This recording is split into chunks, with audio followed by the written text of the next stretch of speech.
बहुत सोच समझ के साथ, बहुत जिम्मेदारी के साथ आपको बात रखनी चाहिए। इस तरह की भ्रांतियां या इस तरह के अंधविश्वास की बातें नहीं। उस एक हफ्ते के प्रकरण में उस बच्चे ने अर्जी की 2 रीलें बनाई हैं। एक में उसने कहा है कि पानी वाला नारियल लो, और एक हफ्ते बाद उसने रील बनाई, उसमें बोला सूखा नारियल लो। मुझे ये नहीं बताइए कि उस एक हफ्ते में उसके जीवन में ऐसा क्या हुआ कि उसका पानी वाला नारियल सूखा हो गया।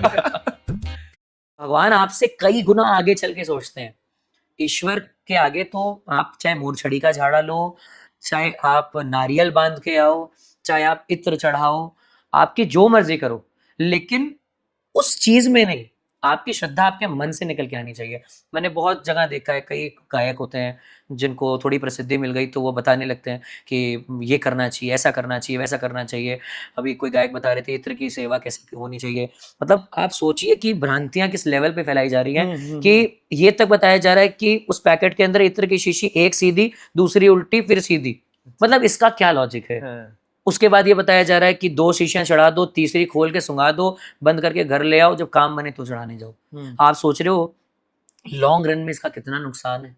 हमारे आने वाले बच्चे इसी चीज को सत्य मानने लग जाएंगे। क्यों? क्योंकि हमारे जनरेशन में, कम से कम भारतीय संस्कृति में तो ऐसा है कि हमारी कंडीशनिंग इस तरह की, हमारे बड़े बूढ़ों ने जो कर लिया, हम जल्दी से उस पर आकर के क्वेश्चनिंग नहीं कर सकते हैं, नहीं कर पाते हैं। ऐसा नहीं है कि जो बड़ों ने कर लिया वो 100% राइट है। पहले के जो बड़े थे वो जेन्युइनली मोस्ट ऑफ दी चीजें सही करते थे। इसलिए ये बात थी कि भाई बड़ों की बातों पे सवाल नहीं उठाया जाता था, क्योंकि उनकी हर बात में कोई ना कोई लॉजिक होता था। लेकिन आज जो बड़े हैं ना, उनको ये समझना पड़ेगा कि वो बिना बुद्धि के, बिना अध्ययन के बड़े हो रहे हैं।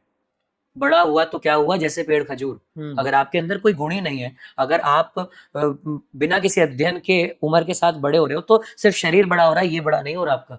तो आज की ये जो युवा पीढ़ी धीरे धीरे बड़े हो रही है, इनको ये समझना पड़ेगा कि ये जो कर रहे हैं, आने वाले बच्चे अगर क्वेश्चन कर लेंगे तो इनके बड़प्पन पे बात आ जाएगी।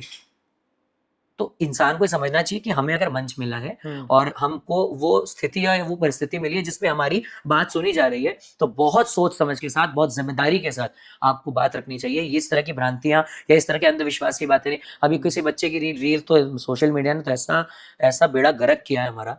कई अच्छी चीजें हैं, लेकिन कई बुरी चीजें भी, और बुरी चीजें सबसे ज्यादा वायरल होती है। सही बात है। हमारे अभी किसी बच्चे को मैं देख रहा था, श्याम जगत से जुड़े बच्चे हैं वो बताते हैं कि कैसे अर्जी लगाई जाती है। और वो अपनी रील में बता रहे हैं कि पानी वाला नारियल लो, उसमें पीला कपड़ा लपेटो, उसमें मोली लपेटो, फिर एक कागज लो, उसमें नीले कलम से, क्योंकि बाबा का घोड़ा नीला है, तो नीले कलम से जय श्री श्याम लिखना है, और वो चिट्ठी मोड़ के उसमें दबा के चढ़ा देनी है। मजे की बात देखिए कि इसी व्यक्ति की रील्स, क्योंकि मुझे आदत है, मैं देखता हूँ कि भाई क्या चल रहा है, बच्चे कहाँ भटक रहे हैं। अगर आप ये नहीं देखोगे कि गलत क्या है, तो सही बताने का सही मार्ग आप प्रदर्शित नहीं कर पाओगे। तो मैंने उस बच्चे की रील को और स्क्रॉल किया कि ये और कितना कचरा इसने कर लिया है। उस एक हफ्ते के प्रकरण में उस बच्चे ने अर्जी की 2 रीलें बनाई हैं। एक में उसने कहा है कि पानी वाला नारियल लो, और एक हफ्ते बाद उसने रील बनाई, उसमें बोला सूखा नारियल लो। मुझे ये नहीं बताइए कि उस एक हफ्ते में उसके जीवन में ऐसा क्या हुआ कि उसका पानी वाला नारियल सूखा हो गया। मतलब इन बच्चों को ही नहीं समझ में आ रहा है कि ये सिर्फ कंटेंट के लिए, व्यूज के लिए कुछ भी जनता को इतने गलत तरीके से भटका रहे हैं।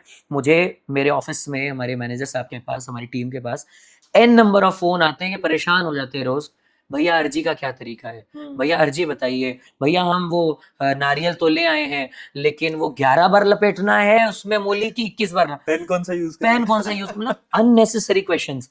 और आप ये सोचिए कि इस पॉडकास्ट की कितनी जरूरत है, फ्रंट में आकर लोगों को बताने की कितनी दरकार है। मेरे जैसे और भी कोई हैं जो मेरी सोच से राब्ता रखते हो, तो मेरा निवेदन है कि आप भी पॉडकास्ट पर आए, और या फिर आप भी अपने घर से रील बनाकर लोगों को जरूर बताएं कि ये सारी चीजें जो मेरी इस सोच से राब्ता रखते हो, कम से कम उनसे मैं अपील कर सकता हूँ कि इन चीजों में आप भौतिक परंपराओं में फंसकर रह जाएंगे, उससे ज्यादा कुछ नहीं होगा। नारियल चढ़ाना एक प्रतीक हो सकता है, लेकिन प्रमाण नहीं है। आपको ये समझना पड़ेगा। निशान चढ़ाना प्रतीक हो सकता है, प्रमाण नहीं है। प्रतीक और प्रमाण में बहुत बड़ा फर्क है।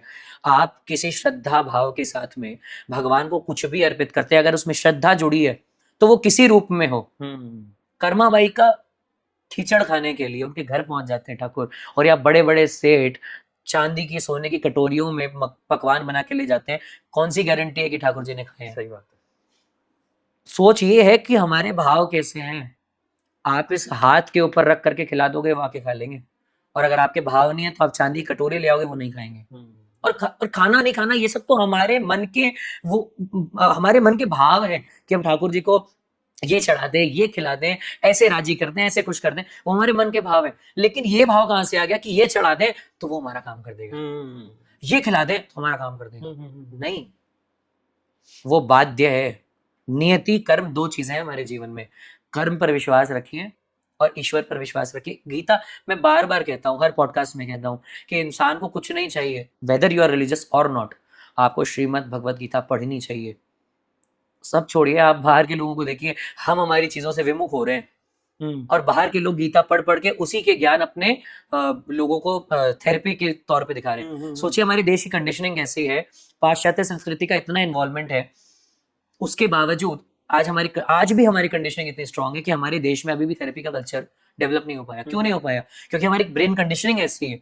आप देखना किसी भी इंसान को जो थोड़ा भी धार्मिक है, जो भगवान में विश्वास रखता है, वो परेशान होगा, सबसे पहले मंदिर जाके बैठ जाएगा, वो सिर्फ भगवान का दर ढूंढेगा। तो सोचिए कितनी शक्ति है इस चीज में। और होता है ऐसा, आप और हम, ये चीज जितने हमारे हजारों लाखों फॉलोअर्स अभी सुन रहे होंगे, न जाने कितनी बार हमारे साथ ऐसा हुआ कि हम परेशान है, किसी धार्मिक स्थल पे घूम कर आगे 4 दिन हमारा मन अच्छा हो गया, भले वो पीड़ा मिटी हो ना मिटी हो। मैंने कितने लोगों को देखा है जो व्यापार में तकलीफ में है, और हजारों बार मैंने लोगों को कहते हुए सुना है कि भैया खाटू चलने से क्या हो जाएगा?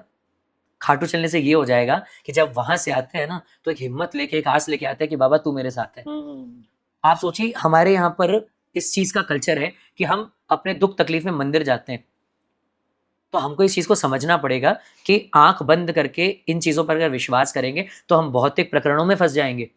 हमें इसी चीज पर विश्वास रखना है कि हम जाएं, ठाकुर को देखें, हमारे दिल की बात बताएं और उनसे दिल की बात करें और अपने घर आ जाएं। उस बीच में अगर आपको नारियल चढ़ाना है, निशान चढ़ाना है या इत्र चढ़ाना है, वो प्रेम भाव से आप चढ़ा सकते हैं। किसी भी मतलब से अगर आप उसको करते हैं तो वो व्यर्थ है।